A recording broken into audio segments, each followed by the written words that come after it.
Hello বন্ধুরা, আমি সীমা। আমার রান্নাঘরে জানাই সকলকে স্বাগত। আশা করি সকলে খুব ভালো আছেন। আমি আবারও চলে এসেছি একটি নতুন রেসিপি নিয়ে। আজকে আমি তৈরি করে দেখাবো চিংড়ি মাছের খুব ইউনিক একটা রেসিপি, দুধ চিংড়ি। খুবই অল্প মশলায় মাত্র কয়েকটি উপকরণ দিয়ে খুবই অল্প সময়ে কিন্তু এই রেসিপিটি হয়ে যায়। তবে খেতে কিন্তু অসাধারণ লাগে গরম গরম ভাতের সাথে। তো চলুন রেসিপিটি দেখে নেওয়া যাক। ভালো লাগলে অবশ্যই একটা লাইক আর আমার চ্যানেলটিকে সাবস্ক্রাইব করবেন। তো রান্নাটা করার জন্য প্রথমেই আমি এখানে নিয়ে নিয়েছি 300 গ্রাম চিংড়ি মাছ। চিংড়ি মাছগুলোকে ভালো করে কেটে বেছে পরিষ্কার করে ধুয়ে নিয়েছি, আর পিঠের দিকে যেই কালো সুতোর মতন থাকে সেটাকেও বের করে নিয়েছি। এবার পরিমাণ মতন হলুদ, লঙ্কার গুঁড়ো আর লবণ দিয়ে মাছটাকে মাখিয়ে 10 মিনিটের জন্য রেখে দেব। এবার কড়াইয়ে দিয়ে দেব বেশ কিছুটা পরিমাণ সর্ষের তেল। তেল ভালো মতন গরম হয়ে আসলে চিংড়ি মাছগুলোকে একে একে ছেড়ে দেব। চিংড়ি মাছ কিন্তু খুব বেশি ভাজবো না, হালকা একটুখানি ভেজে তুলে নেব। বেশি ভাজলে কিন্তু চিংড়ি মাছ রাবারের মতন শক্ত হয়ে যায়, তাই মিনিট 2 মতন ভেজে মাছগুলোকে তুলে নিয়েছি। মাছ ভাজার পর কড়াইয়ের মধ্যে যেই বাকি তেলটা রয়েছে সেই তেলটা দিয়েই কিন্তু বাকি রান্নাটাকে করে নেব।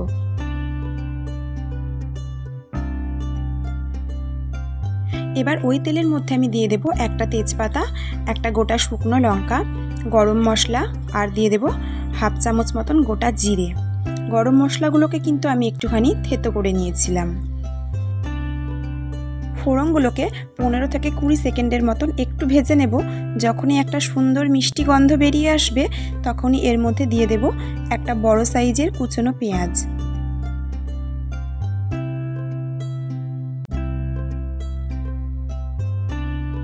পেঁয়াজটা দেওয়ার পর গ্যাসের আঁচটাকে মিডিয়ামে রেখে পেঁয়াজটাকে একটু ভেজে নেব। মোটামুটি 2 মিনিট মতন পেঁয়াজটাকে ভেজে নেব। তারপর যখনই সুন্দর এরকম কালার চলে আসবে আর পেঁয়াজটাও একটু নরম হয়ে আসবে তখন এর মধ্যে দিয়ে দেব বেটে রাখা আদা, রসুন, কাঁচা লঙ্কা 1 চামচ। মশলাটা যাতে শুকিয়ে না যায় তার জন্য দিয়ে দেব সামান্য পরিমাণ জল, আর দিয়ে দিয়েছি হাফ চামচ গুঁড়ো হলুদ, পরিমাণ মতন লবণ আর সামান্য চিনি।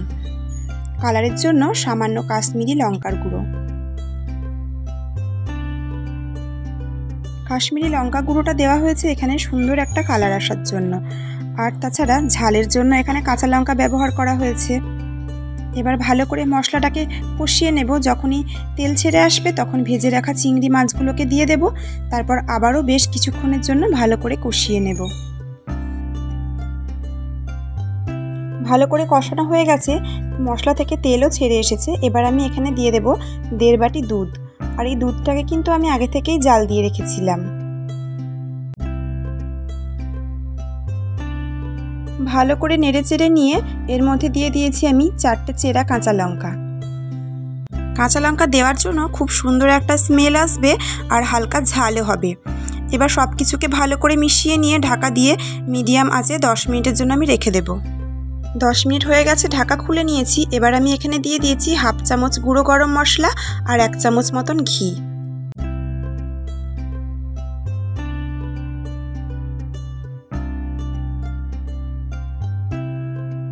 আবারও সব কিছুকে ভালো করে মিশিয়ে নিয়ে গ্যাসের আঁচটাকে একদম লোতে রেখে 2-3 মিনিটের জন্য আবারও ঢাকা দিয়ে রেখে দিলাম।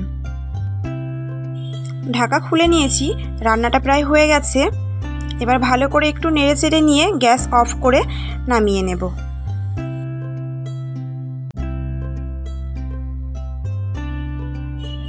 তৈরি হয়ে গেছে চিংড়ি মাছের খুব ইউনিক রেসিপি, দুধ চিংড়ি।